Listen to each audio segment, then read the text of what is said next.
Alright everybody, welcome back to my YouTube channel. I just want to make a video about Ilhan Omar. Since she's been in the news lately and I've been concerned about her for quite some time. This is a lady who obviously does not like the country that she lives in, and that's fine. She has a right to not like the place. But there's a lot more to her that we as black Americans have to know about her, because she's obviously mixing her politics up with our politics. Or let's say our leaders are allowing them to do that. But let's just go over a few things, because the Gateway Pundit, the website, the Gateway Pundit has been doing a lot of investigative journalism on her. One of the first things they found out was she's married to her brother. It's a sham marriage, and it's something that the Somalians do quite frequently. They'll get family members over, marry them, you know, just for immigration purposes. And the Gateway Pundit ran a story that Ilhan Omar's marriage to her brother was a sham. It's widely circulated in the Somali community that her brother is gay. That's not what this article's about, though. Investigative journalist David Steinberg, who's been covering the incredible story for years, commented on the report today. The Star Tribune reported that Omar campaign launched a concerted effort to squash details of her marriage to her brother.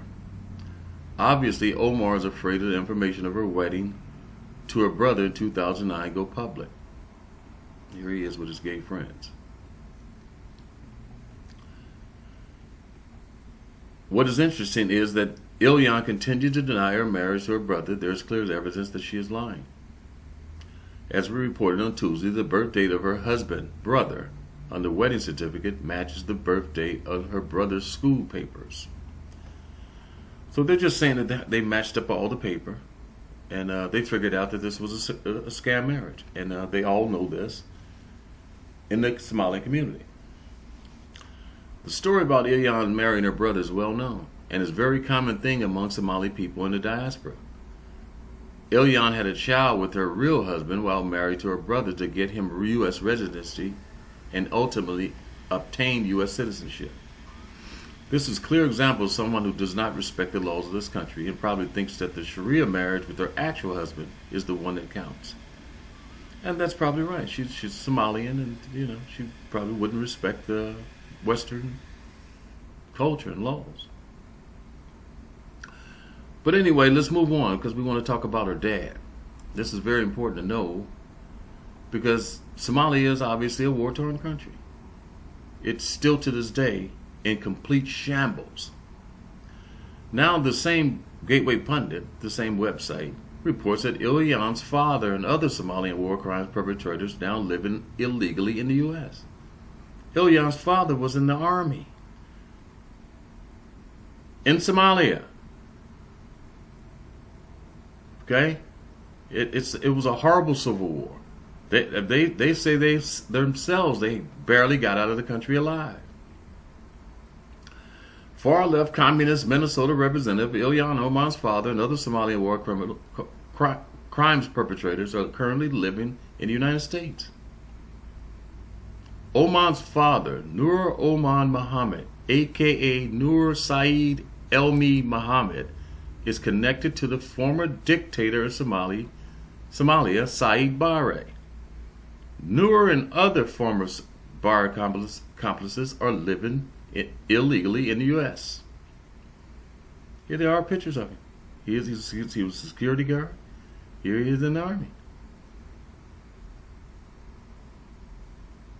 He was an Uber driver.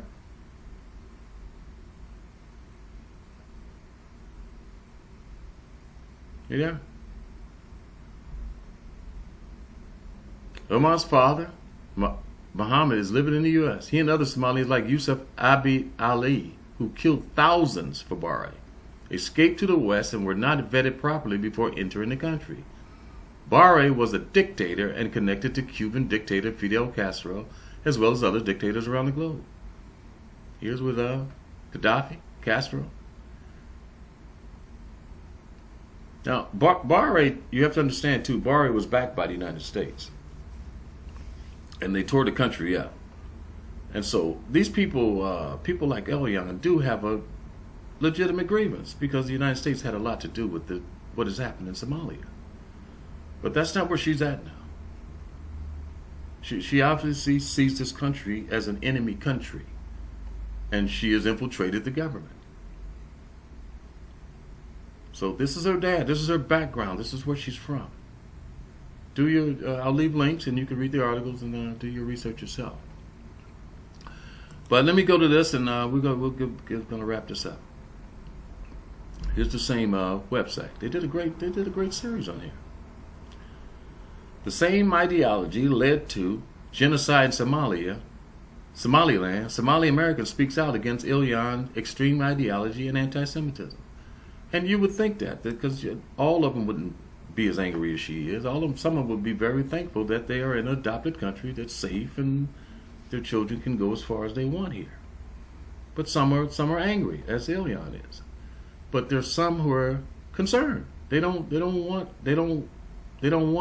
the same stuff that just happened to their country to happen here. Many Somali Americans embrace this country and the freedoms they now enjoy. Here's a letter to the Gateway Pundit. As one of their fellow Klansmen who has moved to America and embraced the American dream, I am not happy with how they are representing Somali Americans. There are many patriotic Somali Americans who have fought for this country, some of which gave their ultimate sacrifice. She, Ilhan, doesn't espouse our beliefs nor our love for our adopted country. She is more loyal to Somalia and to our clan than she has toward this great country. We left a country where we're indoctrinated to believe things like northern Somalis are Jewish and should be exterminated, only for them to have brought that ideology here with them, which may explain her anti-Semitism. I spoke out to my fellow Klansmen during Ilhan's election here, but I was silenced and nearly ostracized by the community here under orders from the tribal chiefs, presidents of Somalia, I can't pronounce the name, paid off in Somalia to garner votes for her in her election here. So they're back in Somalia working over here. Unbelievably, as we were one of the biggest donors of the current Somali government, my taxes in America are still funding that warped ideology we all have fled. So this is what they're saying. They're concerned. They hear this stuff. They don't like what's being said coming out of her mouth, and we should all be concerned. This is not good stuff, what she's saying. It's very divisive, and it's very dangerous. Now, I'm going to wrap this up here just to show you what's going on in Somalia. A lady just went there, a Somalian lady, she was a journalist, just visited Somalia. She wanted to see how beautiful it was and all the rest of the stuff. But this place is beautiful. The whole area of Africa is absolutely beautiful. But she went over there and got killed. She was caught in a terrorist attack in Somalia.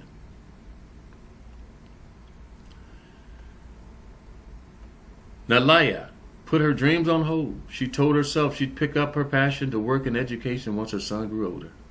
But that was not to be. Not if her sister Hoda had anything to do with it. Why wait tomorrow? Is not promised, as Hoda told her sister at the time. Do it now. Went to Somalia. Got killed in a terrorist attack. And this was just recently. These are all the people she left behind. So, the Somalian people have a lot, to deal with. They have a destroyed country. Their people are shattered. I understand all this, and I understand their anger and frustration. But we have to be careful over here that we don't get caught up in something that's not our business. And so, I'll end this video right here.